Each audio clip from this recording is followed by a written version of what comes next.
'Son of Muthanna' అనే cinema Amazon ప్రైమ్‌లో తెలుగులో stream అవుతుంది. ఈ సినిమా ఎలా ఉందో ఈ వీడియోలో తెలుసుకుందాం. ఈ లోపల వీడియోనైతే లైక్ చేసి ఛానల్‌ని సబ్స్క్రైబ్ చేసుకోకుండా చూస్తున్నట్టయితే సబ్స్క్రైబ్ కూడా చేసుకోండి.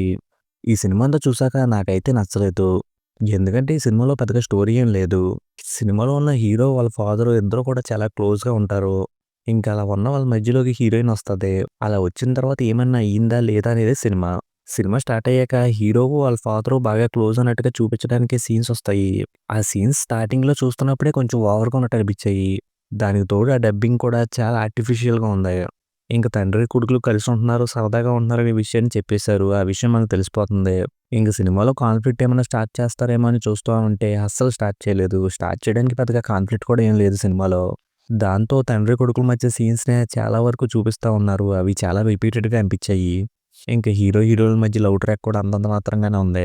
ఇంక సినిమాలో సెకండ్ హాఫ్ స్టార్ట్ అయ్యాక కూడా సినిమాలో పెద్దగా ఉన్నట్టేం అనిపించదు. ఈళ్ళిద్దరూ కలిసే ఉన్నారు. హీరోయిన్‌తో కూడా కలిసిపోయాడు. అయినా కూడా సినిమా ఎందుకు ముందుకెళ్తుంది? శుభం కోటేసి ఆపేయొచ్చు కదా అనిపిస్తది. ఇంక సినిమా లాస్ట్ అరగంటకొచ్చేసరికి చిన్న ఇష్యూని స్టార్ట్ చేసి, దాంతో ఎమోషన్స్ క్రియేట్ చేయడానికి ట్రై చేశారు.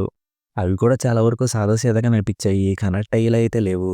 ఇంక సినిమా అయిపోయాక ఒక స్లైడ్ అయితే ఏశారు. ఆ స్లైడ్ ఏంటంటే, తల్లిదండ్రులు ఉన్నప్పుడే పట్టించుకోవాలి. తర్వాత పట్టించుకుందామన్నా వాళ్ళు ఉండరని చెప్పి వేశారు.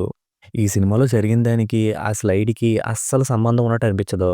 ఇంక సినిమాలో మెయిన్‌గా చేసిన యాక్టర్స్ అయితే వాళ్ళ క్యారెక్టర్‌లు తగ్గట్టు పర్ఫార్మెన్స్ అయితే బానే చేశారు. ఇంక సినిమాలో మ్యూజిక్ అయితే నాకంత బాగా ఏమి అనిపించలేదు.